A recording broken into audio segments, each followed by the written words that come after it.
ನಾನು ಸಾರಾ ಮತ್ತು ನಾನು ಕಬೀರ್. ನಾವು ನಿಮ್ಮನ್ನ ಜೆಪ್ಟೋಗೆ ಸ್ವಾಗತಿಸುತ್ತಿದ್ದೇವೆ.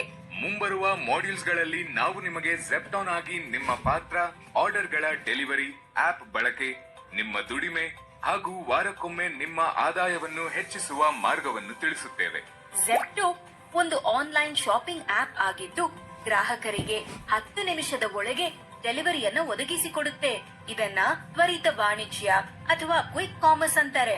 ಗ್ರಾಹಕರು ಇಲ್ಲಿ ತರಕಾರಿ, ದಿನಸಿ, ಬ್ಯೂಟಿ ಪ್ರಾಡಕ್ಟ್ಸ್, ಮನೆಗೆ ಬೇಕಾಗಿರೋ ವಸ್ತುಗಳು ಅಥವಾ ತಿನಿಸುಗಳು ಅಂತ ಹಲವಾರು ಬಗೆಯ ಸಾಮಗ್ರಿಗಳನ್ನ ಆರ್ಡರ್ ಮಾಡ್ಕೋಬಹುದು. ನಾವು ಅದನ್ನ ಅವ್ರ ಮನೆ ಬಾಗಿಲಿಗೆ ಕೇವಲ 10 ನಿಮಿಷದ ಒಳಗೆ ತಲುಪಿಸ್ತೀವಿ. ಒಬ್ಬ ಜೆಪ್ಟೋನ್ ಆಗಿ ಇದನ್ನ ಪೂರೈಸುವ ಸೂಪರ್ ಹೀರೋ. ನಿಮ್ಮ ಯಶಸ್ಸಿನ ಕಡೆಗೆ ನಾವು ಈಗ ಪ್ರಯಾಣ ಶುರು ಮಾಡೋಣ.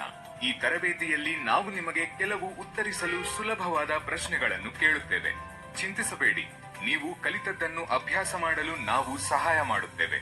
ಅಭ್ಯಾಸದ ಸಮಯದಲ್ಲಿ ತೋರಿಸುವ ಇಮೇಜಸ್ ಮೇಲೆ ನೀವು ಆಪ್ನಲ್ಲಿ ಹೇಗೆ ಬಟನ್ಸ್ ಅನ್ನು ಕ್ಲಿಕ್ ಮಾಡುತ್ತೀರೋ ಹಾಗೆ ಕ್ಲಿಕ್ ಮಾಡಿ. ನೀವೇ ಇನ್ನೇಕೆ ತಡ, ಈಗಲೇ ಶುರು ಮಾಡೋಣ.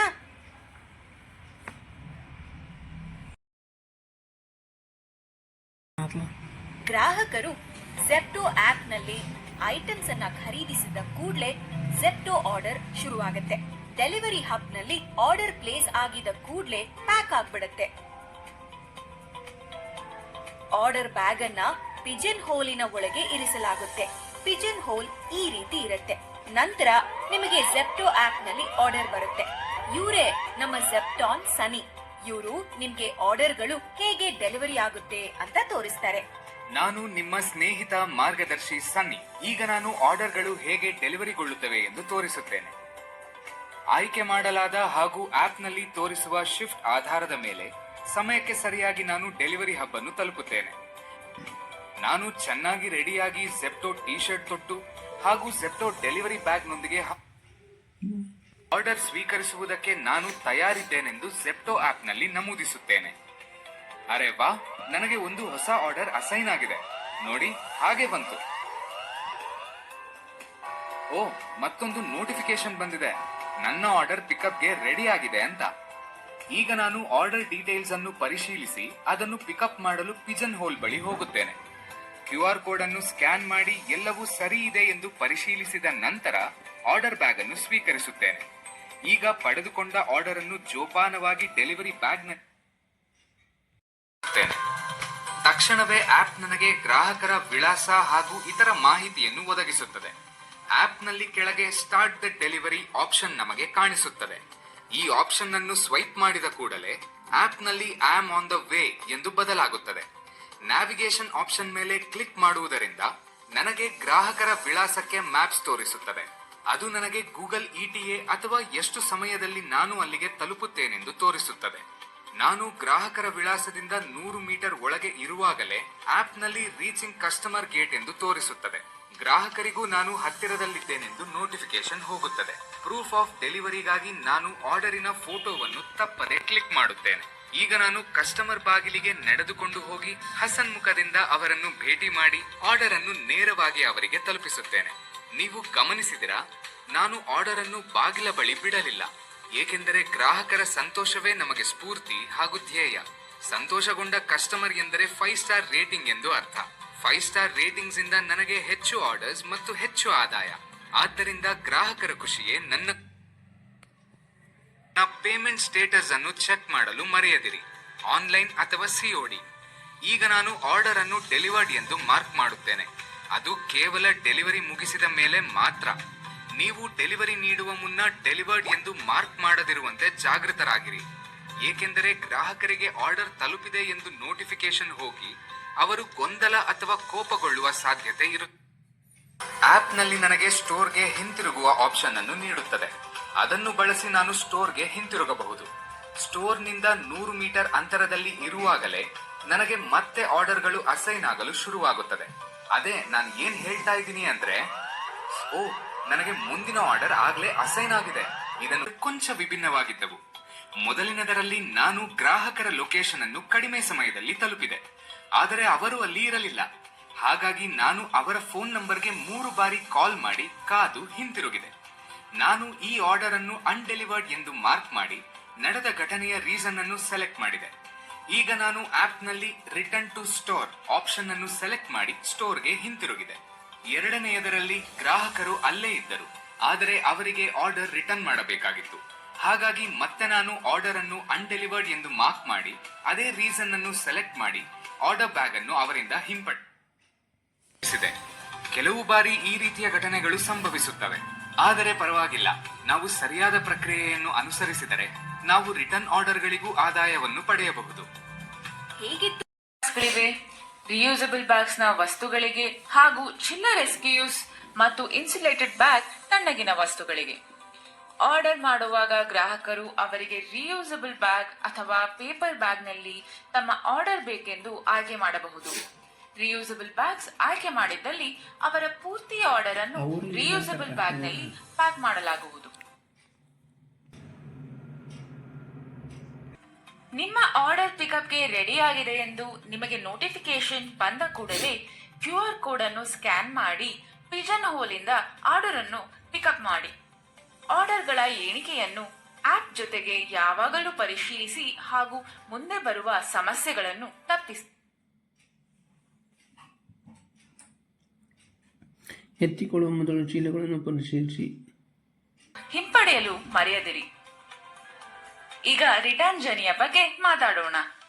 ಸ್ಟೋರ್ ಅನ್ನು ತಲುಪಿದ ಕೂಡಲೇ ನಿಮ್ಮ ಜೆಪ್ಟೋ ಆಪ್ ನಲ್ಲಿ ರೀಚ್ಡ್ ಸ್ಟೋರ್ ಒಪಿನಿಯನ್ ಅನ್ನು ಸೆಲೆಕ್ಟ್ ಮಾಡಿ.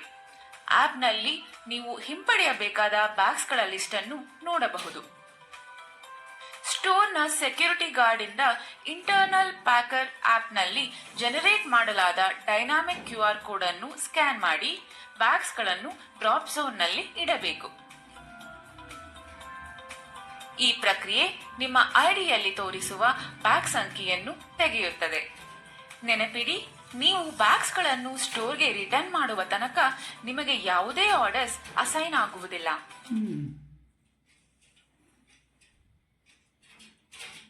ಎಲ್ಲಾ ಬ್ಯಾಗ್ಸ್ ಗಳನ್ನು ಸ್ಕ್ಯಾನ್ ಮಾಡಿದ ನಂತರ ಆಪ್ ನಲ್ಲಿ ಹಿಂಪಡೆಯಬೇಕಾದ ಬ್ಯಾಗ್ಸ್ ಲಿಸ್ಟ್ ಕೆಳಗೆ ಗ್ರೀನ್ ಟಿಕ್ ಬರುತ್ತದೆ. ಡೆಲಿವರಿ ಮುಗಿದ ತಕ್ಷಣ ಬ್ಯಾಗ್ಸ್ ಗಳನ್ನು ರಿಟರ್ನ್ ಮಾಡಲು ನೆನಪಿಡಿ. ಈ ಪ್ರಕ್ರಿಯೆಯನ್ನು ತುಂಬಾ ಎಚ್ಚರಿಕೆಯಿಂದ ನಿರ್ವಹಿಸಿ. ಈ ರೀತಿಯ ಪ್ರಕ್ರಿಯೆಯನ್ನು ಅನುಸರಿಸುವುದರಿಂದ ಕಳೆದುಕೊಂಡ ಬ್ಯಾಗ್ಸ್ಗೆ ನಿಮಗೆ ಆಗುವ ಪೆನಾಲ್ಟಿಯನ್ನು ತಡೆಯಬಹುದು ಹಾಗೂ ಉನ್ನತ ಮಟ್ಟದ ಡೆಲಿವರಿಯನ್ನು ಗ್ರಾಹಕರಿಗೆ ನೀಡುವಲ್ಲಿ ಮುಂದುವರಿಯಬಹುದು.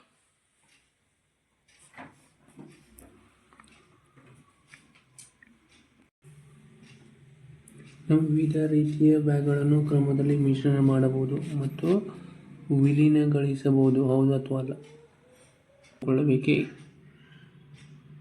ತೆಗೆದುಕೊಡ್ಬೇಕು. ನಾಯಿ ಮ್ಯಾಲೆ ಸರಸ್ರಿ ಪ್ರೊವಿಷನ್ ನೋಡ್ರಿ. ಈಗ ನೆಕ್ಸ್ಟ್ ಡನ್.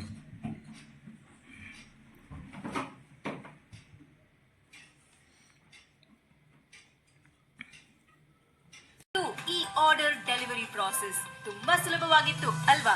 ಸರಿಯಾಗಿ ಪ್ರಕ್ರಿಯೆಯನ್ನ ಅನುಸರಿಸಿದ್ರೆ ಹಾಗೂ ಆ ಗಳಿಕೆಗಳು ನಿಮ್ಮ ರೇಟ್ ಕಾರ್ಡ್ ಮೇಲೆ ಅವಲಂಬಿಸಿರುತ್ತೆ.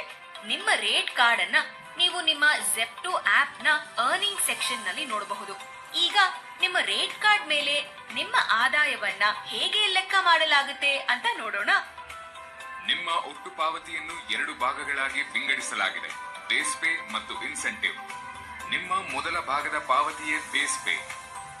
ಆರ್ಡರ್ ಮೇಲೆ ನಿಮಗೆ ಸಿಗುವ ಕನಿಷ್ಠ ಆದಾಯವೇ ಬೇಸ್ ಪೇ. ಇದು ಜೆಪ್ಟೋ ಸ್ಟೋರ್ ನಿಂದ ಗ್ರಾಹಕರ ಲೊಕೇಶನ್ ವರೆಗೆ ಇರುವ ದೂರದ ಮೇಲೆ ಅವಲಂಬಿಸಿರುತ್ತದೆ. ಕಡಿಮೆ ದೂರದ ಆರ್ಡರ್ಗಳಿಗೆ, ಅಂದರೆ 0 ಇಂದ 1.49 ಕಿಲೋಮೀಟರ್ ಒಳಗಿರುವ ಆರ್ಡರ್ಗಳಿಗೆ ನಿಮಗೆ 15 ರೂಪಾಯಿಗಳ ಮಿನಿಮಮ್ ಗ್ಯಾರಂಟಿಡ್ ಪೇ ಸಿಗುತ್ತದೆ. ಡೆಲಿವರಿಯ ದೂರವು ಹೆಚ್ಚಾದಾಗ ನಿಮಗೆ ಸಿಗುವ ಆದಾಯವು ಹೆಚ್ಚುತ್ತದೆ. ಉದಾಹರಣೆಗೆ, ನೀವು 2 ರಿಂದ 2.49 ಕಿಲೋಮೀಟರ್ ದೂರವನ್ನು ಪ್ರಯಾಣಿಸಿದರೆ ನಿಮ್ಮ ಪಾವತಿ 22.5 ರೂಪಾಯಿಗಳು. 2.5 ರಿಂದ 2.99 ಕಿಲೋಮೀಟರ್ಗೆ ನಿಮಗೆ 27 ರೂಪಾಯಿಗಳು ದೊರೆಯುತ್ತದೆ. ಉದಾಹರಣೆಗೆ, ನೀವು ಒಂದು ವಾರದಲ್ಲಿ 250 ಆರ್ಡರ್ಗಳನ್ನು ಮುಗಿಸಿದ್ದೀರಿ ಅಂದುಕೊಳ್ಳೋಣ ಹಾಗೂ ಎಲ್ಲ ಆರ್ಡರ್ನ ದೂರವು ಜೆಪ್ಟೋ ಸ್ಟೋರ್ನಿಂದ 1.8 ಕಿಲೋಮೀಟರ್ ಅಂದುಕೊಳ್ಳೋಣ. ನಿಮ್ಮ ರೇಟ್ ಕಾರ್ಡ್ನ ಪ್ರಕಾರ ಪ್ರತಿ 1.5 1.99 ಕಿಲೋಮೀಟರ್ನ ಆರ್ಡರ್ ಮೇಲೆ ನಿಮಗೆ 18 ರೂಪಾಯಿಗಳು ಸಿಗುತ್ತದೆ. ಹಾಗಾಗಿ ನಿಮ್ಮ ವಾರದ ಬೇಸ್ ಪೇ 250 ಆರ್ಡರ್ ಇಂಟು 18 ರೂಪಾಯಿಗಳು. ಈಗ ನಿಮ್ಮ ವಾರದ ಒಟ್ಟು ಬೇಸ್ ಪೇ 4500 ರೂಪಾಯಿಗಳು. ನಿಮ್ಮ ಪಾವತಿಯ 2ನೇ ಭಾಗ ವೀಕ್ಲಿ ಇನ್ಸೆಂಟಿವ್ಸ್. ನಿಮ್ಮ ಪರಿಶ್ರಮಕ್ಕಾಗಿ ನಾವು ನಿಮಗೆ ಕೊಂಚ ಹೆಚ್ಚುವರಿಯಾಗಿ ನೀಡಲು ಇಚ್ಛಿಸುತ್ತೇವೆ. ಅದಕ್ಕಾಗಿಯೇ ಈ ಇನ್ಸೆಂಟಿವ್ಸ್. ಕೆಲಸದ ಮೇಲಿರುವ ನಿಮ್ಮ ಪ್ರಯತ್ನ ಹಾಗೂ ಶಿಸ್ತಿಗೆ ನಾವು ಈ ಮೂಲಕ ಮೌಲ್ಯ ತುಂಬುತ್ತೇವೆ. ಒಂದು ವಾರದಲ್ಲಿ ಸೋಮವಾರದಿಂದ ಭಾನುವಾರದವರೆಗೆ ನೀವು ಕನಿಷ್ಠ ಸ್ಲಾಟ್ಸ್ ಗಳನ್ನು ಆಯ್ಕೆ ಮಾಡಿ ಕೆಲಸ ಮಾಡಿದ್ದರೆ ನಿಮಗೆ ಇನ್ಸೆಂಟಿವ್ಸ್ ನೀವು ಆ ವಾರದಲ್ಲಿ ಮುಗಿಸಿದ ಆರ್ಡರ್ ಎಣಿಕೆಯ ಮೇಲೆ ಆಧರಿಸಿರುತ್ತದೆ. ಇದರ ಬಗ್ಗೆ ಹೆಚ್ಚು ತಿಳಿಯಲು ಈ ಟೇಬಲ್ ಅನ್ನು ನೋಡಿ. ನೀವು ಪಾರ್ಟ್ ಟೈಮ್ ಆಯ್ಕೆ ಮಾಡಿದ್ದಲ್ಲಿ 8 ವೀಕ್ ಡೇ ಪೀಕ್ ಸ್ಲಾಟ್ಸ್ ಹಾಗೂ 5 ವೀಕೆಂಡ್ ಪೀಕ್ ಸ್ಲಾಟ್ಸ್ ಶನಿವಾರ ಹಾಗೂ ಭಾನುವಾರವನ್ನು ಸೇರಿಸಿ ನಿಮಗೆ ಈ ಟೇಬಲ್ನ ಪ್ರಕಾರ ಇನ್ಸೆಂಟಿವ್ ಸಿಗುತ್ತದೆ. ಈ ಇನ್ಸೆಂಟಿವ್ ನಿಮಗೆ 40 ರಿಂದ 50 ಆರ್ಡರ್ಗಳಿಗೆ 120 ರೂಪಾಯಿ ಹಾಗೂ 75 ಆರ್ಡರ್ಗಳ ಮೇಲೆ 75 ರೂಪಾಯಿ ಸಿಗುತ್ತದೆ. ನೀವು ಫುಲ್ ಟೈಮ್ ಆಯ್ಕೆ ಮಾಡಿದ್ದಲ್ಲಿ 8 weak day peak slots, 5 weekend peak slots ಹಾಗೂ 10 ನಾನ್ ಪೀಕ್ ಸ್ಲಾಟ್ಸ್ ನಲ್ಲಿ 130ಕ್ಕೂ ಹೆಚ್ಚು ಆರ್ಡರ್ಗಳನ್ನು ಮುಗಿಸಿದ್ದರೆ ನಿಮಗೆ ಪ್ರತಿ ಆರ್ಡರ್ ಮೇಲೆ ಹೆಚ್ಚು ಹಣ ಗಳಿಸಬಹುದು.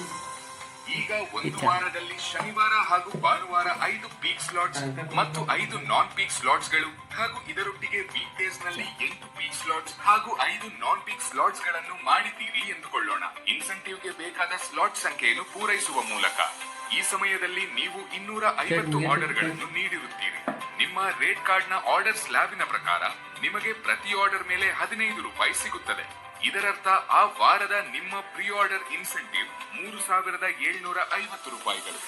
ಹಾಗಾಗಿ ವಾರದಲ್ಲಿ ಕೇವಲ 250 ಆರ್ಡರ್ಗಳನ್ನು ಡೆಲಿವರಿ ಮಾಡುವ ಮೂಲಕ ಶನಿವಾರ ಹಾಗೂ ಭಾನುವಾರದಲ್ಲಿ ಹೆಚ್ಚು ಗಮನ ಕೊಟ್ಟು ಒಟ್ಟು ದುಡಿಮೆಯ ಸಮಯವನ್ನು 50 ಗಂಟೆಗಳು ಮಾಡಿದ್ದಲ್ಲಿ ನೀವು ವಾರಕ್ಕೆ 8000 ರೂಪಾಯಿಗಳನ್ನು ಸಂಪಾದಿಸಬಹುದು.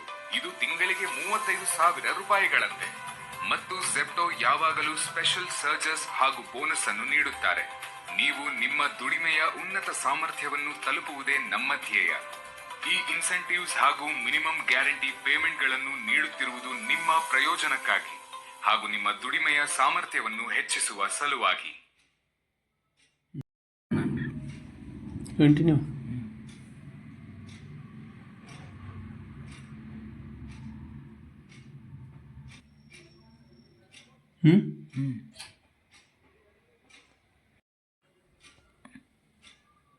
ಅಂದ್ರೆ ಇಲ್ಲಿ 7ಕ್ಕೆ ಕೊಡ್ಬೇಕು ನೋಡಿ. ಇಲ್ಲಿ